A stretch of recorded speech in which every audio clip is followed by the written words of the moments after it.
Alright, where am I up to? And hello to you. I'm going to be doing some more polishing. In the last one I was trying to polish this out, and here you can see, maybe you can't see, there were some improved results.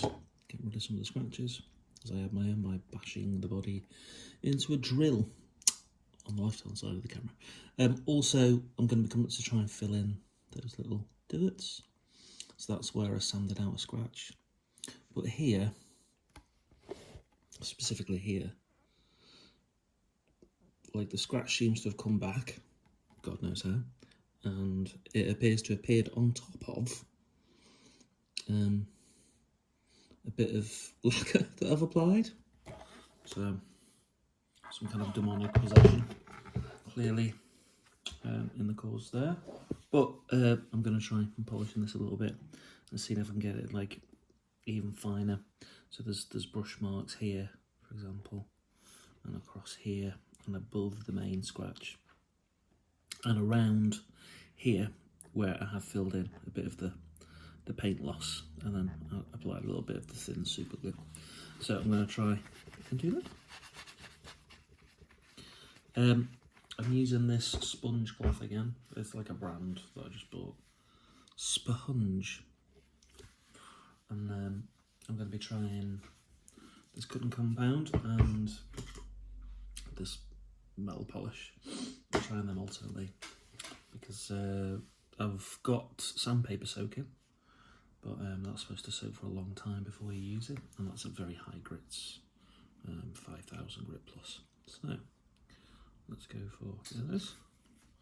Again, that's a bit bigger than I'd like, but it's not the same. So let's pop it down here. I'll work it into a circle. I'll try and make sure that I get around the lacquer spot that I've added. I'm going to have to try and put an extra bit of lacquer on top of that, I think. So I'm not trying to get rid of the big scratch, I'm trying to get rid of the swirls around the scratch before I can think of a way in which there's enough way to get rid of the main scratch.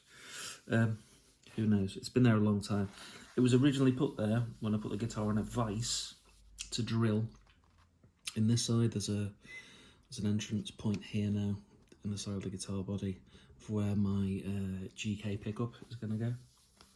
And yeah, so when I did that, I had this bit in the vise because I'm a genius. I think I put cloth over it as it went into the vise, but it was just obviously way too tight. I was worried about the body moving as I was drilling, which you would be. And I did make mistakes when I was drilling the hole as well. So just in case you were here and you thought this was tips and tricks, well, maybe it is, but it's kind of from the point of view of someone who's really not very good at this.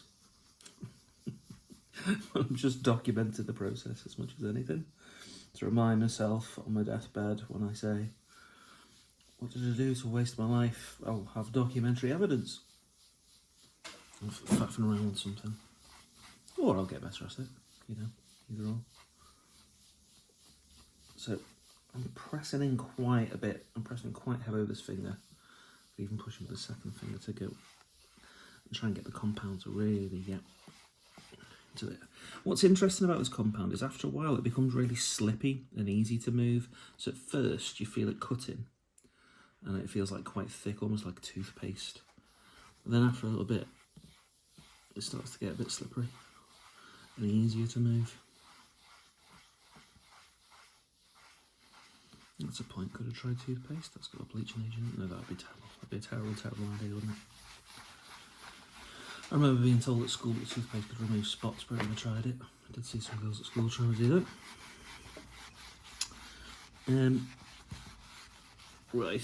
So when it spreads out farther, I don't mind.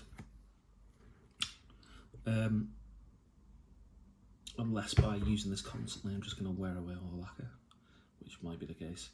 I could try this with a drill and some foam pads as well, and kind of do it that way, the brutal way. And you see that in a lot of the videos, like they'll use a drill, and I even have in a bag over there pads that you can put on, and they have an attachment like a sponge, and you can put it on there. But even that right now seems like a bit too much. Like like I'd go too far and I'd probably end up scratching and make it worse. So I am just going by hand, because, you know, I'm not doing this in mass numbers, I'm not doing this as a job, I'm clearly not a professional. So I'm just trying to achieve bringing this guitar back to life, really, and it look nice. Oh, I did just go over that. That's probably what's caused that lack of come off. It's probably me just wiping it back so I'm not realising it. What I will say is, when you're doing it, or what I've experienced doing this today, is that as it builds up in the cloth, these cloths are supposed to be washable as well, so I'll give that a go and see how that goes. Like, it'll just start to smear at a certain point and it'll feel like you can't get any further. So at that point, take another part of the cloth, because like the vast majority of the polish, the compound is like in here built up. And that like kind of works to polish with it at first, but then you're going to reach a certain point where it's not going to work anymore, so you use another part of the cloth and that will take the load of that material off the surface. It seems to be, it's working for me anyway. So I'm just seeing whether this has had any effect. And I think here, it has lightened the scratches yet again. Again, this is like, just so painstaking to get it done. So it is a patience game. Much to the chagrin of kind of the other people in your lives. So those of you out there obsessed with polishing guitars or trying to repair guitars, and you're wasting hours and hours and hours for seemingly very little result. I feel you. Unless you know some quick way of doing this and you can show me, but God, I feel like I've tried everything at this point, so I'm just trying slow and steady with polish at the moment, because I feel like that's less harsh than going for it with more intense methods. Yeah, so that's where I'm at, so I'm going to carry on working on this and get back to you. Right.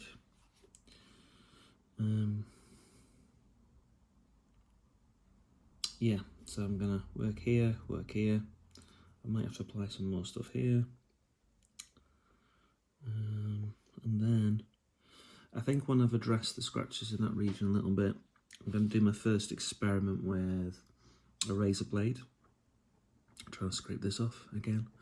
I'll mention the StuMac video that I got it from, and then eventually get around to linking these videos in the descriptions, because they're incredible, really.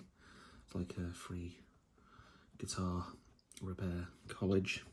Because this has gone white, and I think that's a result either from the glue drying in a funny way or a bit of the polish being caught up on it. So I'm hoping that when this comes off, it's clear underneath. Yeah, alright, so see you later, and peace be the journey.